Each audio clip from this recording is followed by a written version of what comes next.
Более 3 лет назад, в 2018 году, на заседании Российско-американской комиссии по делам военнопленных и пропавших без вести был поднят американской стороной вопрос о том, что на Камчатском полуострове известны места падений самолетов периода Второй мировой войны. Дело в том, что американские бомбардировщики проводили налеты на японские базы в 1944-1945 годах, искали и атаковали морские конвои, и многие самолеты из них были подбиты зенитной артиллерией, либо истребителями японцев, и были вынуждены либо совершить посадку аварийную, либо многие упали на территории Советской Камчатки. Американские историки и исследователи обратились к российской стороне с ходатайством о проведении полевой экспедиции на Камчатку, на места падений самолетов, принадлежащих Соединенным Штатам. На одном из интернет-ресурсов, посвященному авиации в Северной Пасифике, мы нашли информацию о том, что в районе мыса Лопатка был потерян самолет «Вентура» с экипажем Джека Коулиса. Мы поставили перед собой задачу подтвердить или опровергнуть эту информацию, так как никаких ни идентификационных номеров, ни заводского номера данного самолета на фотографиях предыдущими группами, посещавшими это место, представлено не было. Нам необходимо было не только найти в зарослях сами обломки, но и определить их, а также по многочисленным технологическим номерам достоверно идентифицировать конкретный борт. Работа экспедиции была организована следующим образом. В районе бухты Вестник был организован полевой лагерь. Каждый день из Петропавловска-Камчатского вылетал военный вертолет Ми-8 МТШ, который брал часть группы из полевого лагеря, брал часть группы из города. Часть группы работала на одном месте падения одного самолета, а поисковая разведка выдвигалась для поисков новых мест. Именно в ходе авиаразведки и был найден самолет «Вентура», о котором мы сейчас говорим. Самолет первым увидел командир экипажа. На ближайшем возможном месте вертолет приземлился. Кедровый стланник высотой порядка 2 метров, то есть это настоящие камчатские джунгли, и буквально в 5 метрах от себя уже ничего нельзя разобрать. Были вынуждены поднимать квадрокоптер, чтобы по нему сориентироваться. Увидели одно крыло, лежащее полностью, на верхней плоскости была черная большая звезда, характерная принадлежность американских самолетов. Чуть в стороне лежало хвостовое оперение, двойной киль сохранился не весь, одна шайба была отбита. Мы знали, что на самолетах PV-1 «Вентура» номер подписывался именно вот на этих шайбах хвостового оперения, поэтому первым делом попытались все вместе перевернуть этот хвост, чтобы постараться рассмотреть лучше, есть ли номер.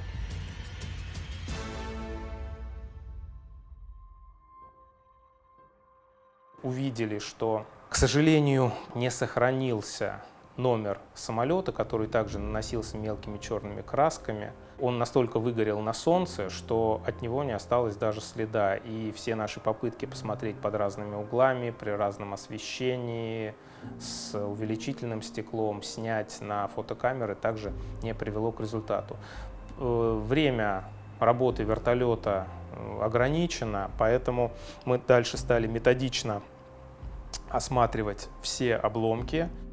На фрагменте обгоревшего капота мы нашли на уголке выбитый номер PV-1-12.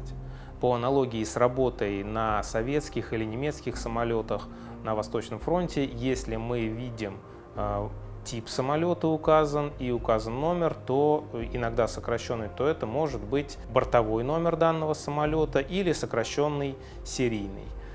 Продолжив работу на 2 коробах от пулемета 50-го калибра Браунинга, мы нашли также выбитый номер, такие около 10 мм высотой цифры. Этот номер также был 12.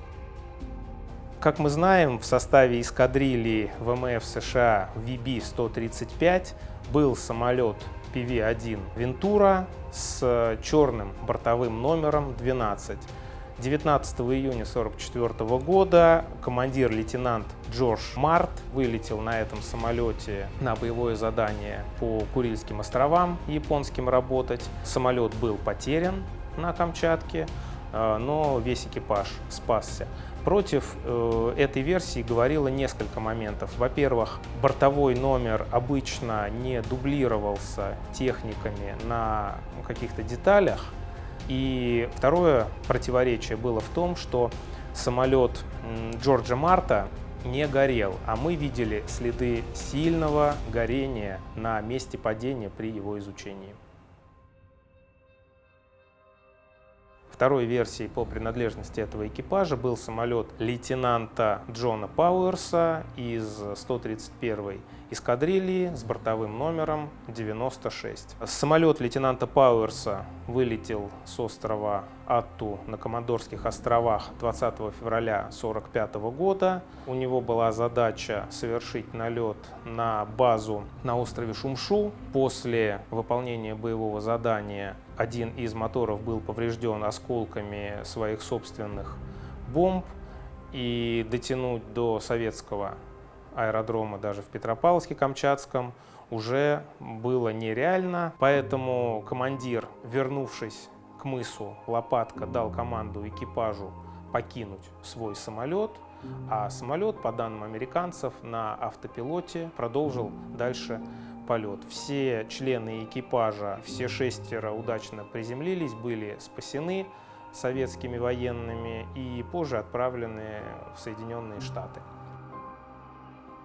Спустя неделю после наших полевых работ на мысе Лопатка нами было обнаружено место падения самолета лейтенанта Пауэрса в районе бухты Вестник, что позволило вычеркнуть эту версию из списка.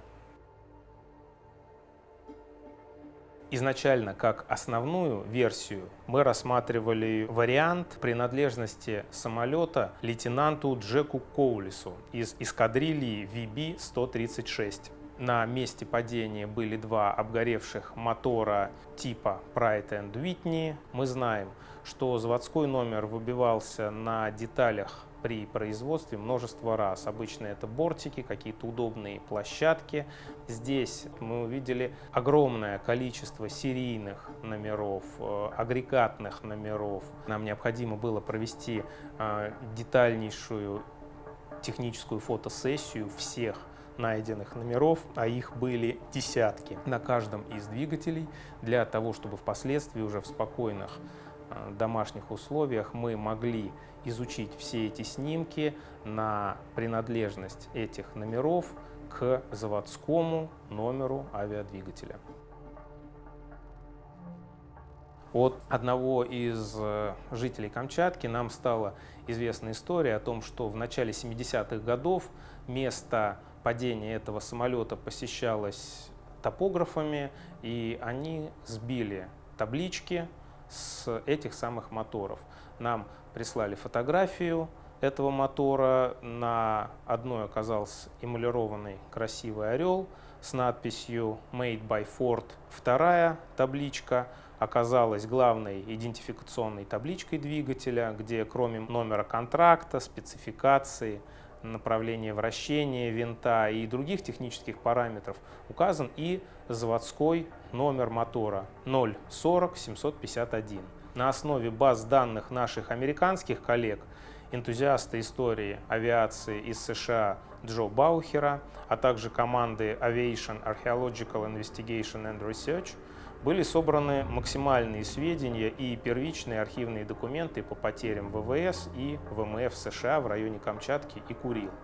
В том числе нами была создана таблица данных о потерях «Вентур» на Камчатке и Курилах с указанием не только регистрационных номеров, фигурирующих в военных документах, но также и всех известных заводских номеров этих самолетов. Мы стали методично просматривать снимки всех найденных узлов, всех обнаруженных на них номеров и сравнивать их с имеющимися заводскими номерами МСН которые мы включили в базу потерянных самолетов.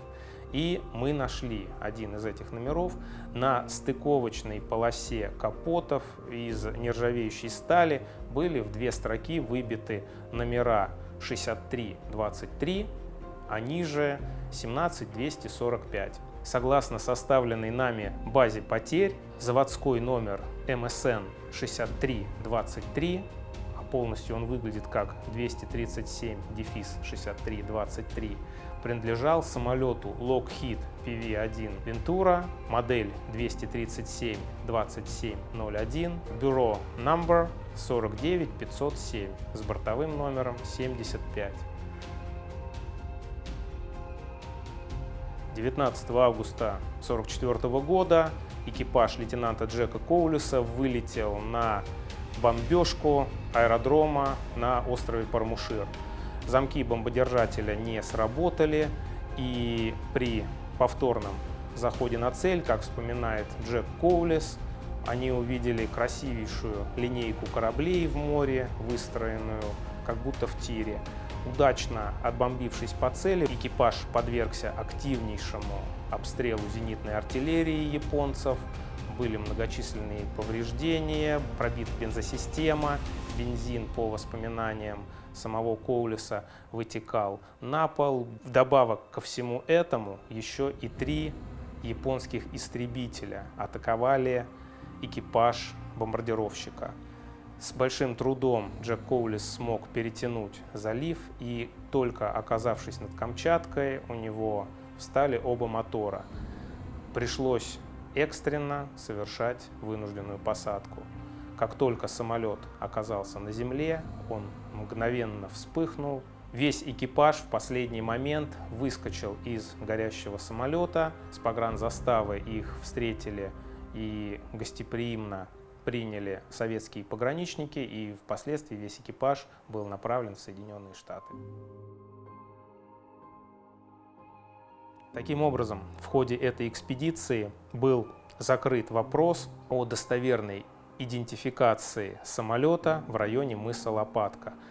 В ходе наших полевых работ был найден заводской МСН номер 6323.